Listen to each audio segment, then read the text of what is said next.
Emily Harper was just 7 years old when her life was stolen, and the desert became the silent witness to years of unspeakable torment. For years, her family searched in vain, unaware that the horrors she endured were hidden closer than anyone could imagine. On a scorching July afternoon in Arroyo Springs, the town moved with its usual quiet rhythm. Children played in dusty yards, neighbors exchanged polite greetings, and the air carried the faint scent of desert sage and sun-baked soil. 7-year-old Emily Harper, a cheerful girl with bright eyes and an insatiable curiosity, was walking home from school. Her small backpack bounced against her back as she waved at a few familiar faces along the street. She was never late, always careful, always returning by the same route. But on this day, that routine would be shattered. As Emily crossed the last intersection before reaching her house, something or someone interrupted her path. There were no screams, no struggle heard by anyone nearby, just a sudden, eerie silence that settled over the area. Hours later, her backpack was found lying alone at the edge of the desert, straps tangled in the thorny brush, a silent testimony to her disappearance. The townspeople were immediately alarmed. Parents called their children home, and local authorities began a search that stretched into the night.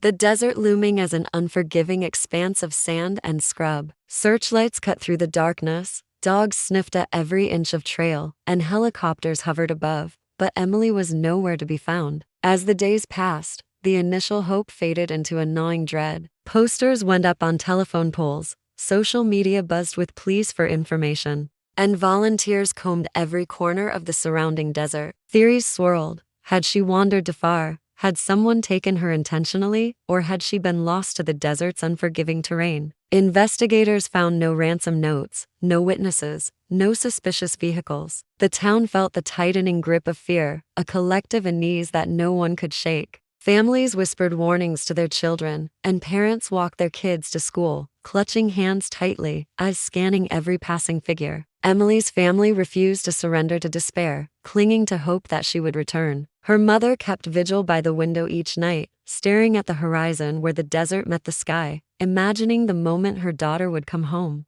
Her father drove endlessly along dirt roads, scanning for any sign, no matter how small. But the longer the search continued without results, the heavier the town's silence became, as if the desert itself had swallowed the little girl whole. Every day brought new anxiety, every night deepened the ache of uncertainty. And the once trusting town of Arroyo Springs began to realize that their quiet streets now held a darkness they could not yet understand. The truth behind Emily's disappearance remained hidden in the vast, unforgiving desert, a secret that no one could have imagined. Just beyond the edge of Arroyo Springs, past the dry washes and twisted mesquite trees, sat a rundown mobile home. To the casual observer, it appeared abandoned, its faded paint peeling in the relentless sun, windows covered with grimy sheets, and the yard littered with rusting appliances and broken furniture. But inside, the reality was far darker. The home concealed a life of terror, meticulously orchestrated and concealed from the outside world. Emily had been held there,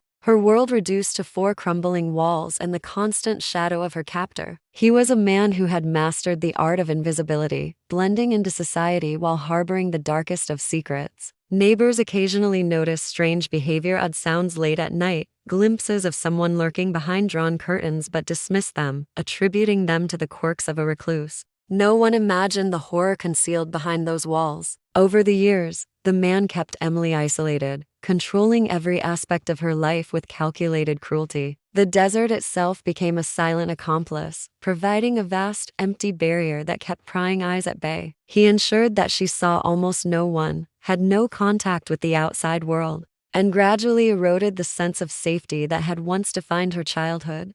Emily's days were filled with fear and confusion, her innocence slowly stripped away by prolonged abuse. The captor kept detailed routines, moving her through the small rooms in patterns designed to control her every thought. He was methodical, leaving no trace of his presence in public spaces, ensuring that even when supplies were bought or garbage disposed of, there was nothing to link him to the girl. Each day of captivity left visible marks on her body, though he went to great lengths to hide them from anyone who might notice. Over time, the child's physical appearance changed, yet she remained painfully young, trapped in a cycle of suffering and helplessness that the world outside the desert could not even begin to imagine. Authorities would later discover that he had journals chronicling the years of abuse, written in precise, emotionless language. Every movement, every punishment, every manipulation was documented in stark detail, revealing a mind consumed by control and obsession. To the man, Emily was not a child, but an object, a means to satisfy his twisted compulsions. The desert, once a place of freedom and exploration for so many, had become a cage, concealing one of the most horrifying crimes in the town's history. And while the world continued its routines, Emily's silent struggle endured, unseen, unheard, and unimagined by anyone beyond those walls. The breakthrough came years after Emily's disappearance, and it arrived not through a detective's intuition but by sheer accident. A hiker exploring a remote section of the desert stumbled upon a patch of disturbed sand partially hidden by scrub and rocks. At first, it appeared to be nothing more than an animal-esque den or the remnants of a wind-blown mound. But as he dug slightly, the hiker uncovered what would become the pivotal moment in the case: the remains of a small girl, carefully concealed yet tragically evident. Authorities were summoned immediately, and the area was cordoned off, the desert now transformed from a place of solitude into a crime scene that would expose years of unimaginable cruelty. Forensic teams worked meticulously to piece together what had happened. The evidence revealed a story of prolonged suffering, of a child held captive and subjected to systematic abuse over years. The skeleton bore signs of malnutrition, broken bones, and healed injuries that spoke to repeated violence. Investigators also noted that the desert's harsh environment had preserved certain details, allowing them to reconstruct elements of the girl's final days. Every step of their analysis deepened the horror. This was not a fleeting act of violence, but a carefully orchestrated life of torment, hidden in plain sight, beyond the reach of those who had once searched tirelessly for her. As news of the discovery spread, the town of Arroyo Springs was paralyzed by grief and disbelief. Questions flooded in from every direction. How could something so horrific happen so close to home without anyone noticing? How had a child survived so long under such conditions, only to be found lifeless in the desert? Investigators soon traced leads that pointed toward a man who had recently left the town under the guise of relocation. The trail he left behind was subtle, almost imperceptible. But with careful examination, authorities identified patterns: purchases of supplies inconsistent with his lifestyle, minor inconsistencies in his statements to neighbors, and fleeting interactions that now took on chilling significance. The most disturbing revelation came when authorities uncovered his personal journals, meticulously kept over the years. The writings were clinical and cold, chronicling every aspect of Emily's captivity. Each entry detailed methods of control, punishment, and manipulation, exposing a mind consumed by obsession and cruelty. These journals provided investigators with not just evidence of abuse, but insight into the man's meticulous and calculating nature. They realized that the desert had served as more than a physical barrier. It had been a shield, allowing a predator to maintain a hidden world of suffering while the town remained oblivious. The discovery of Emily's remains, and the secrets within those journals, would set the stage for a desperate search for justice, one that would demand every ounce of determination from the authorities and shake the community to its core.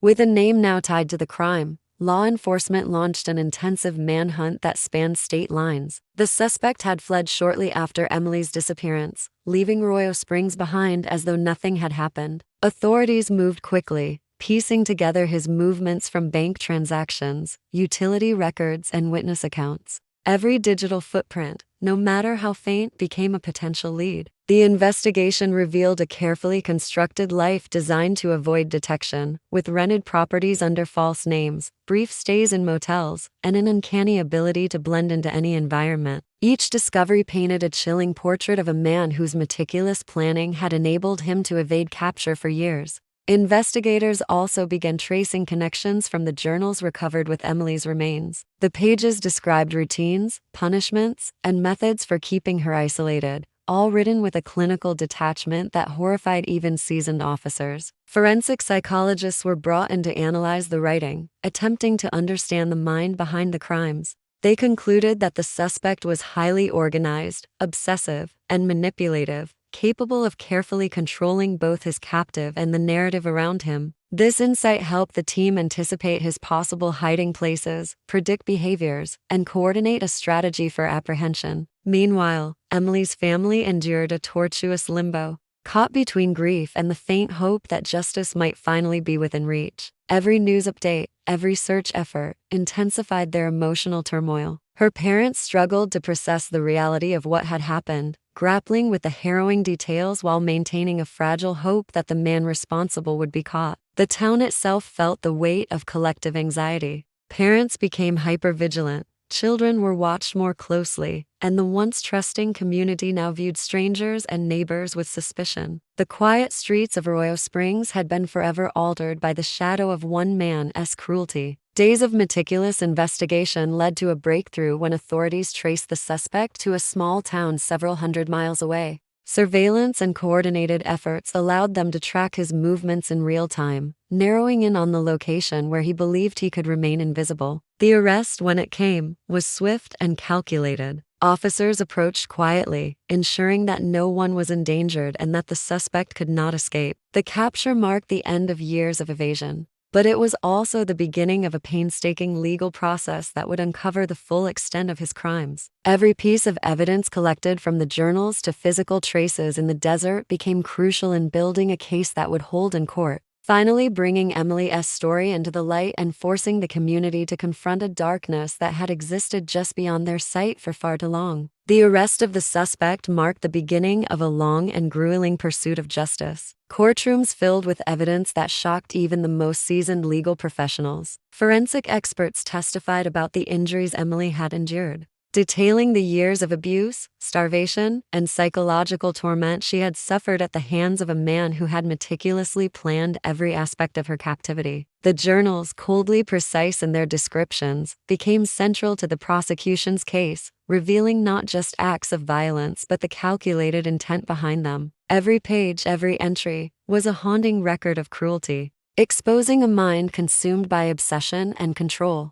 As the trial progressed, the town of Arroyo Springs watched with a mixture of sorrow and relief. The community, once bound by trust and routine, had been shaken to its core. Families mourned the child they had never been able to save, while grappling with the unsettling reality that evil had existed so close to their homes. Experts discussed how predators could hide in plain sight, how isolation and careful manipulation could mask the most horrific crimes. For many, the trial was not just about punishing the perpetrator, it was a wake-up call, a stark reminder of the vigilance needed to protect the vulnerable. Emily's family, though devastated, found some measure of closure through the legal process. Witnessing the man held accountable brought a complex mix of relief and sorrow. Each revelation in court, though painful, confirmed what they had feared for years, validating their unwavering pursuit of answers. Memorials and vigils were organized in her honor, offering the community a place to grieve collectively and remember the little girl whose life had been stolen. These acts of remembrance also became a symbol of resilience, showing that even in the face of unimaginable tragedy, the human spirit could seek justice and healing. When the verdict was finally delivered, the suspect was sentenced to life without the possibility of parole, ensuring he would never have the chance to harm another child. The courtroom exhaled, a heavy tension lifting as justice, however belated, was served. Yet, the story of Emily Harper remained a somber reminder that evil could lurk unseen, even in familiar surroundings. Her memory lived on through the lessons learned and the community's renewed commitment to protect its children. Years later, the desert where Emily had suffered remained a silent testament to her ordeal, a place that once concealed horror, but now symbolized awareness, vigilance, and the enduring pursuit of justice. The town rebuilt its sense of security, forever changed, but wiser, carrying forward the hope that no child would endure what Emily had endured and that her story would serve as both a warning and a call to action for generations to come.